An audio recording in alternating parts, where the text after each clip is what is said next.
Hey y'all, welcome back, or welcome if you are new. My name is Sammi and welcome back to this month's cookbook collab. This cookbook collab is of course a monthly collab hosted by Tamara over at Southern Wife Everyday Life. I started participating in this collab last year, and then she continued it on this year, which I'm very thankful for because I absolutely love this collab. What the world is my hair doing? But anyways, it challenges you to think outside the box per se, literally, and grab your cookbooks and find some yummy recipes to fix for your family. So it doesn't have to be anything fancy. It could be from a family cookbook, church cookbook, or a store-bought cookbook. The point of it is to make you look through those instead of going on to Google or Pinterest or something like that. And I have found some great recipes, and this is an open collab, so you'll have a ton of wonderful ladies that have joined in as well, and that playlist will be linked below in my description box. So if you want a ton of meal ideas, please click that link and show every creator some love. It helps everybody out tremendously, and Tamara really puts a lot behind this, and I can't thank her enough for hosting. So thanks, Tam. I really appreciate it. Love you bunches. But anyways, for this month, we are going to cook out of a Gooseberry Patch cookbook, which they're my favorite cookbooks. But this one is, I don't know if I can flip it around, but recipes from the farmhouse. So, and we are going to try the chicken and broccoli with bow ties. So it's something light and refreshing. We're in spring now, but you still got the goodness of the pasta, and I love me some pasta, y'all. But anyways, I'm going to go ahead and flip you around, show you everything you're going to need for this recipe, and then I will link this specific cookbook in my description box, as well as the page that can be, the page where it can be found, I should say. If I can find this recipe, like a link to it or anything, I'll link it below, but if not, you have to purchase the cookbook. It is...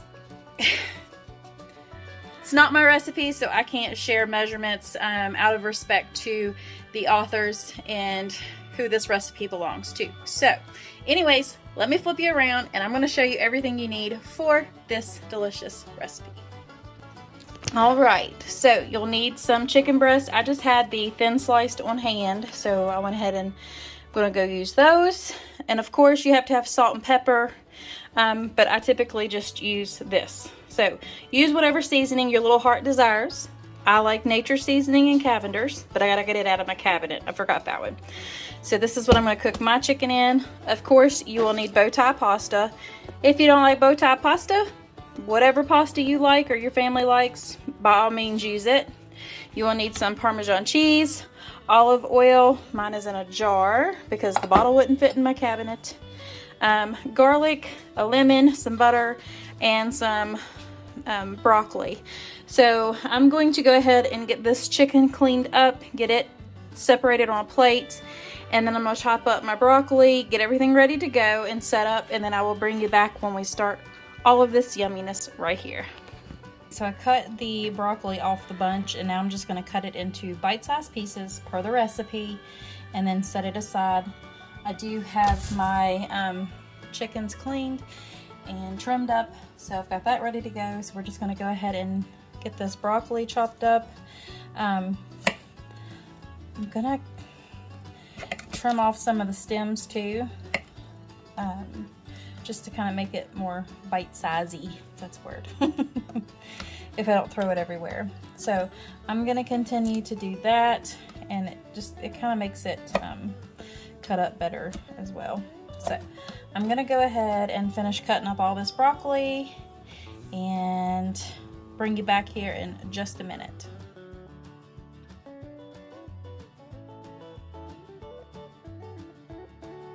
Alright, so I have the broccoli cut up. I do have it in water, so I'm going to start it out in my microwave just to kind of make it a little bit more tender before I go to put it into the pan to cook it with everything else, because we like our broccoli to be a little bit softer So I always usually do it that way. So I'm gonna go ahead and steam this in the microwave for a little bit, and then I'm gonna start on the chicken. The recipe says to put it on a baking sheet and bake it in the oven, I guess, while you're doing everything else. But I'm gonna go ahead and fry it. I can't get away from my southern roots, y'all. Everything's got to be fried. But anyways, I'm gonna go ahead and fry this up in the skillet, and that's the same pan we're gonna make the I guess what you would call like a sauce or a dressing or whatever you want to call it. But I'm gonna go ahead and fry this chicken up, and then we're gonna go ahead and make the sauce. So this is gonna go in the microwave for about 5 to 10 minutes depending. I'm gonna start at 5 and then just kind of let it sit in there for a little bit, and then I'll decide if I need longer. And I'm gonna go ahead and get this chicken frying. I'll get y'all set up over there so y'all can see that too. So it's coming together. Let's get on to the next step. All right, so in this skillet, I got about a tablespoon of butter. And then I'm just gonna drizzle a little bit of olive oil in there as well. This is what we're gonna fry our chicken in. So let me find my little grippers here, my little chicken tongs. Tonight they're chicken tongs, but they've been used for many other things. All right, so this skillet's hot. I'm just gonna go ahead and get a piece of chicken and lay it in my skillet. I can probably do about 3 pieces at a time, which is fine. And I'm gonna go ahead and sprinkle those generously, because you gotta season your meat too. So I think I'll do that with a little bit of onion powder and call it good. So I'm gonna go ahead and let this get browned up, and then when I'm almost done browning all this chicken, I will bring you back and show you the next step. All right, so I have the last little bit of my chicken frying up. It says to let it cool and then cube it up, but I'm just gonna slice it on the bias and lay it across my pasta. That's how our family likes it. You can do it either way you want. You can either cube it up and do it that way and mix it in, or just slice it and put it on top. So that's how we're gonna do it here. The pasta's almost done. It's got about 4 more minutes left, so I'm gonna go ahead and add that broccoli to it now, per the recipe, and let it finish cooking together. And then we'll add in all the yummy stuff to it, and then we'll get that chicken sliced up and plate it on up for y'all. So give me just a minute, and I'll get ahead and get the broccoli dumped in just a second. All right, so we're gonna go ahead and add in the pasta. It's gonna splash a little bit. I figured it would. A little piece. And we're gonna let all of this finish cooking together. Now I need to turn my heat back up. But we're gonna go ahead and let this cook together. And then I will bring you back when it's time to add in the lemon and the olive oil and the Parmesan cheese. So give me just a second. All right, so to the same skillet that we cooked our chicken in, I'm gonna add in some butter, a little bit of olive oil, garlic, and lemon juice, I think. Hang on just a second, let me check on that. All right, so to this, I just put the rest of the chicken, I guess chicken drippings off the plate where I had my chicken stored or setting. Not really stored. But we're gonna go ahead and add in our garlic. And we're gonna let this cook down. This is just all flavor right there. But let me get the butter, hang on. We'll come in with a little bit more butter.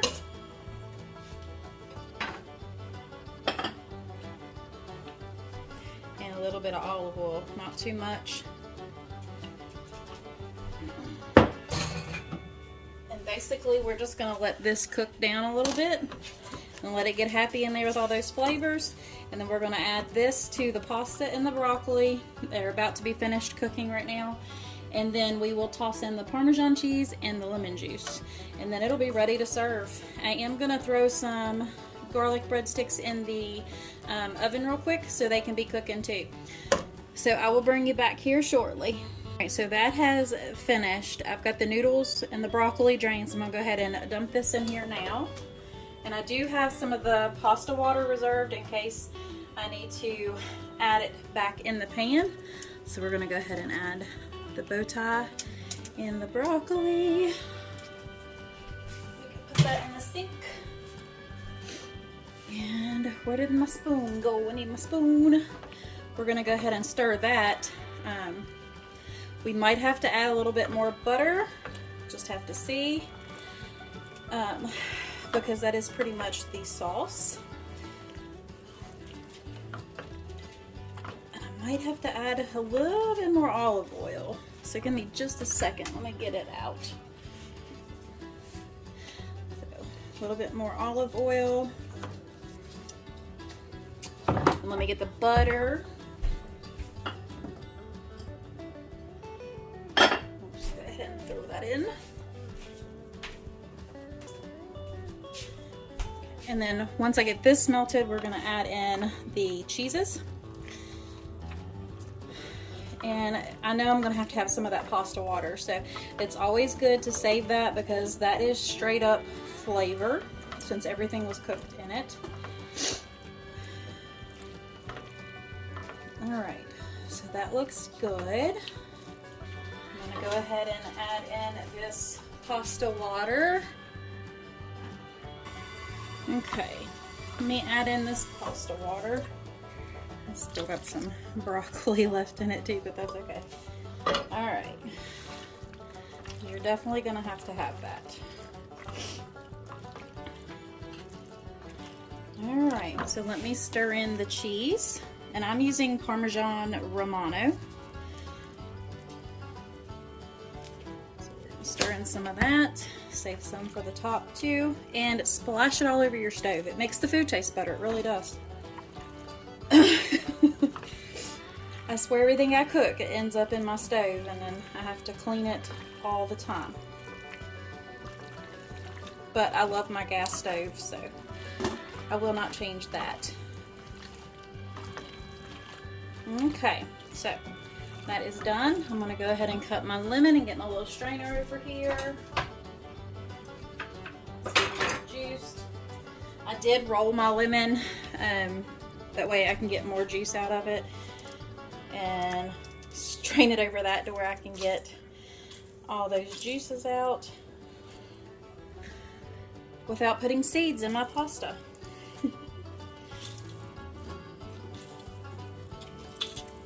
I really need a juicer, like a lemon press or whatever you want to call it. I don't have one of those.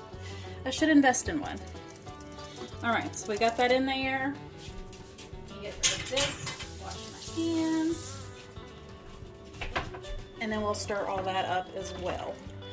I have a feeling this is going to be really good.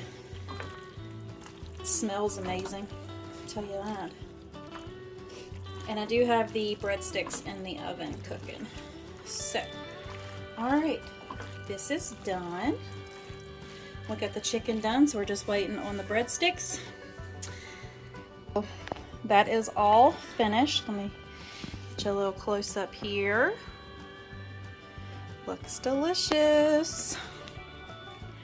And I know my hair is probably going to be a mess because I just walked outside to go get the breadsticks from our other freezer. But anyways, that is going to be it for this video. Stick around so you can see what the finished plate looks like. But please make sure that you check out the playlist so you can watch all of the other lovely ladies' videos that are in that. And I hope this dinner is as good as it smells. But anyways, thanks Tam again for hosting another cookbook collab. I really appreciate you. And make sure y'all just go check out everybody's video. Show everybody some love. If you like this video, give me a big thumbs up. Think about becoming part of my YouTube family. I would greatly appreciate it. I love meeting new friends every day. Until next time, my friends, God bless. Bye.